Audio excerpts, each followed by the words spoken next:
وہ انڈے دیتے ہیں. خاموشی مجمع پر. پھر ایک شخص کھڑا ہوا, کہنے لگا یا علی مجھے بھی ایک سوال کرنا ہے.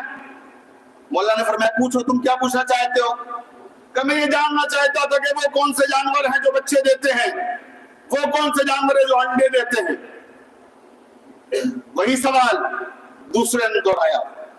میرے مولا نے فرمایا کہ جب سائل نیا ہوتا ہے تو علی خیرات بھی نہیں دیتا ہے. تجھے پرانا جواب نہیں دوں گا, نیا جواب سن.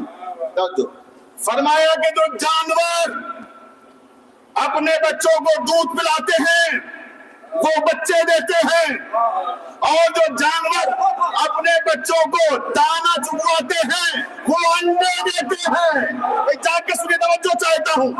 جیسے میرے مولا نے یہ فرمایا, پھر تیسرا شخص کھڑا ہوا, کہنے لگا یا علی مجھے بھی ایک سوال کرنا ہے. مولا فرماتے پوچھ, تو کیا پوچھنا چاہتا ہے؟ کہ یا علی میں یہ جاننا چاہتا تھا کہ وہ کون سے جانور ہیں جو بچے دیتے ہیں, وہ کون سے جانور ہیں جو انڈے دیتے ہیں. مولا مسکرائے اور مسکرانے کے بعد کہا کہ سن, سائل نیا ہے تو خیرات بھی نہیں ہوگی. توجہ, سائل نیا ہے تو خیرات بھی نہیں ہوگی. پرانا جواب نئے آدمی کو نہیں دوں گا. کہ سن, جو جانور اپنی غذا کو چبا کر کھاتے ہیں وہ بچے دیتے ہیں, اور جو نگل کے کھاتے ہیں وہ انڈے دیتے ہیں. اس کے بعد کا سنو, اور کوئی سوال کرنے والا؟ مجمع میں سناٹا چھا گیا. مولا پھر کہتے اور کوئی سوال کرنے والا؟ مجمع میں سناٹا چھایا رہا. علی کہتے ابو طالب کا بیٹا کہتا ہے سنو, قیامت تک اگر یہی سوال کرتے رہو گے میں اور نیا جواب دوں گا.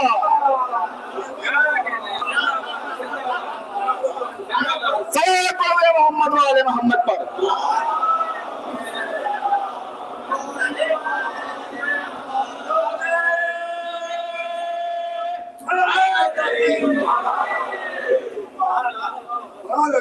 قیامت تک بھی یہی سوال دہراتے رہو گے, ہر بار جواب نیا ملے گا.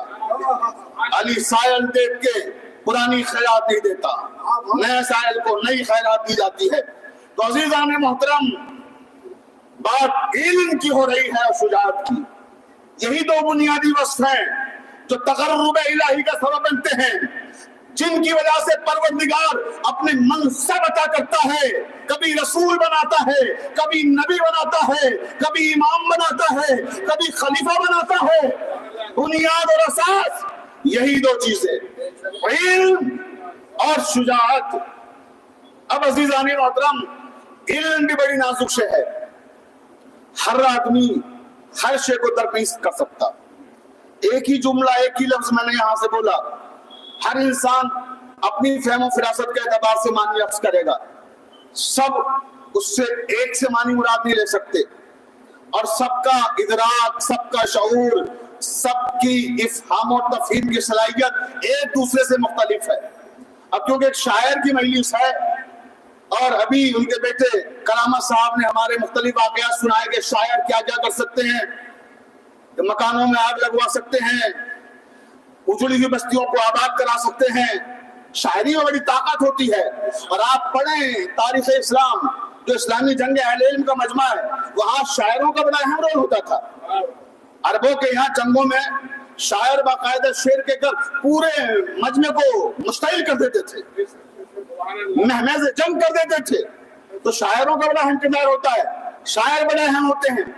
پیغمبر اسلام ہے, مسجد نبوی ہے, اچانک ایک شور اٹھتا ہے, پکڑو پکڑو پکڑو. اللہ کا رسول جب اس آواز کو سنتا ہے, اپنے پاس بیٹھے ہوئے اصحاب سے کہتے ہیں کہ کیسی آوازیں ہیں, پکڑو پکڑو. تو ایک شخص کہتا ہے یا رسول اللہ اجازت دیجئے تو میں جا کے دیکھوں مسجد کے باہر یہ شور ہے. کہ پکڑو پکڑو. پھر تھوڑی دیر کے بعد آواز آنے کہ مارو مارو مارو. رسول اللہ نے کہا جا کے دیکھو کون ہے, کس کو پکڑ رہے ہیں, کس کو مار رہے ہیں. جتنے میں وہ اٹھا صحابی اور جاتا, اتنے میں کیا دیکھا کہ مجمع باہر سے پورا مسجد میں آ گیا. جو باہر شور کر رہے تھے پکڑو پکڑو مارو مارو, وہ سارا مجمع مسجد میں آ گیا. اب جو مسجد میں آیا تو پیغمبر اسلام کے سامنے لا کے کٹھی ڈال دی.